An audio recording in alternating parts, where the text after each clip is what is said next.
Hello everyone. And welcome back once again to another interesting video. In this video we'll discuss the most commonly asked Python interview questions and answers which will help you excel and bag amazing job offers. Each question is accompanied by explanations, tips, and examples to help you prepare thoroughly for your interview. So if you are ready, let's start today's video.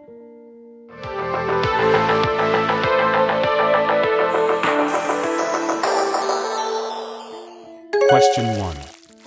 What are lists and tuples in Python? And what is the key difference between the two? Answer.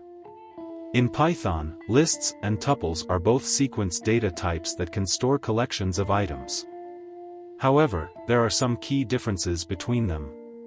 1. Mutability. Lists are mutable, meaning their elements can be modified after creation. You can add, remove, or modify elements in a list. Tuples are immutable, meaning once they are created, their elements cannot be changed. You cannot add, remove, or modify elements in a tuple. 2. Syntax. Lists are created using square brackets. Tuples are created using parentheses. 3. Performance.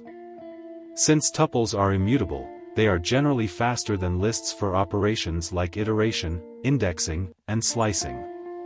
In summary, lists are more flexible and are suitable for situations where you need to modify the collection of elements, while tuples offer immutability and are useful for situations where you want to ensure that the data remains unchanged. Here's an example illustrating the differences between lists and tuples in Python. Question 2. What are the common built-in data types in Python? Answer. Python provides several built-in data types to store different types of data efficiently. Some of the common built-in data types in Python include 1. Integer or int. Int data type represents whole numbers, positive or negative, without any decimal point. This is an example of integer data type in Python. 2. Float. Float data type represents floating point numbers, including numbers with a decimal point or in exponential form. This is an example of float data type in Python. 3. String or str. String or str data type represents a sequence of characters enclosed within single quotes, double quotes, or triple quotes. This is an example of string or str data type in Python. 4. Boolean or bool. Boolean or bool data type represents a Boolean value, either true or false. This is an example of Boolean or bool data type in Python. 5. List. List data type represents an ordered collection of items enclosed within square brackets, separated by commas. Lists are mutable. This is an example of list data type in Python. 6. Tuple. Tuple data type similar to lists but immutable. Tuples are defined using parentheses. This is an example of tuple data type in Python. 7. Dictionary or dict. Dictionary data type represents a collection of key-value pairs enclosed within curly braces. Keys must be unique and immutable, and values can be of any data type. This is an example of dictionary or dict data type in Python. 8. Set. Set data type represents an unordered collection of unique items enclosed within curly braces. Sets do not allow duplicate elements. This is an example of set data type in Python. 9. None type or none. None data type represents the absence of a value or a null value. This is an example of none type or none data type in Python. These are some of the most commonly used built-in data types provide the foundation for representing and manipulating data in Python programs. Depending on the requirements of your program, you can choose the appropriate data type to store and process your data efficiently. Question 3. What is pass in Python?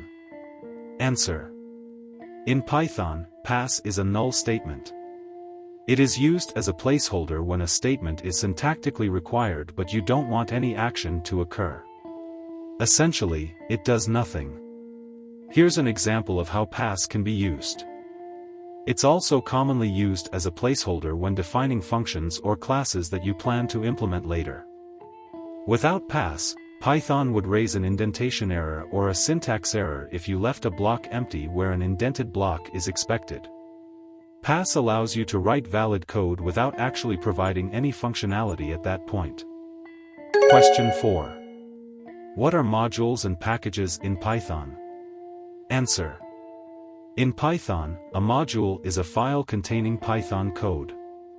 It can define functions, classes, and variables that can be reused in other Python scripts. Modules are imported into other Python scripts using the import statement, allowing you to organize code into logical units and reuse it across different programs. A package, on the other hand, is a collection of related modules. Packages are directories containing one or more module files and a special file called __init__.py. The __init__.py file can be empty or can contain initialization code for the package. Packages help organize modules into a hierarchical structure, making it easier to manage and distribute large Python projects. Here's a simple example to illustrate modules and packages. Let's say we have a package called my_package, which contains two modules, module1.py and module2.py. The directory structure would look like this. Contents of module1.py. Contents of module2.py. Contents of __init__.py can be empty. Now, you can import and use these modules in another Python script as follows. Alternatively, you can import specific functions from modules. Modules and packages are essential for structuring large Python projects and promoting code reuse. They help keep code organized, maintainable, and easy to understand. Question 5. What are global, protected and private attributes in Python? Answer. In Python, attributes are variables that are bound to instances of classes or to the classes themselves. The visibility and accessibility of these attributes can be controlled through the use of naming conventions and access modifiers. Here's an explanation of global, protected, and private attributes. 1. Global attributes.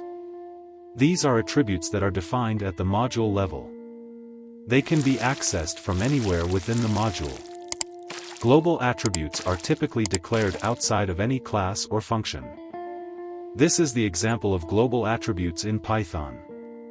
Here, global_variable is defined at the module level. It can be accessed from anywhere within the module where it's defined. Other modules can also access it if it's imported.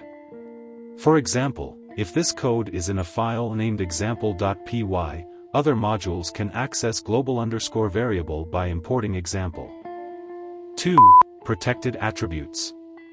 In Python, there's no strict enforcement of access modifiers like in some other programming languages. However, by convention, attributes prefixed with a single __ are considered protected. Protected attributes should be treated as non-public parts of the API, meaning they are not intended to be accessed directly from outside the class, but they can still be accessed if needed. This is the example of protected attributes in Python. In this example, self_protected_attribute is a protected attribute. By convention, attributes starting with a single __ are considered protected. It means that it's not intended to be accessed directly from outside the class, but there's no strict enforcement in Python preventing access to it. 3. Private attributes. Attributes prefixed with ____ are considered private in Python. This means they cannot be directly accessed or modified from outside the class. However, Python doesn't truly enforce this encapsulation. It performs name mangling, which means it changes the name of the private attribute to include the class name, making it more difficult but not impossible to access. This is the example of private attributes in Python. Here, self__private_attribute is a private attribute. By convention, attributes starting with double underscore underscore underscore are considered private. However, Python doesn't enforce true encapsulation like some other languages. Instead, it performs name mangling, which means it changes the name of the private attribute to include the class name to make it harder to access from outside. In this example, underscore underscore private underscore attribute becomes underscore myClass underscore underscore private underscore attribute. The get underscore private underscore attribute method is provided to access the private attribute indirectly from outside the class. It's a common practice to provide getter and setter methods to access and modify private attributes. Accessing private attributes outside the class. Directly accessing underscore underscore private underscore attribute from outside the class, like obj underscore underscore private underscore attribute, would result in an attribute error because of name mangling. That's all for this video. If you found this video helpful, don't forget to subscribe, give it a thumbs up, and hit that notification bell for more content, so you don't miss any upcoming video. And, if you have any questions or topics you'd like us to cover in future videos, please let us know in the comments below. Until next time, keep exploring and keep coding. Thanks for watching, and happy coding.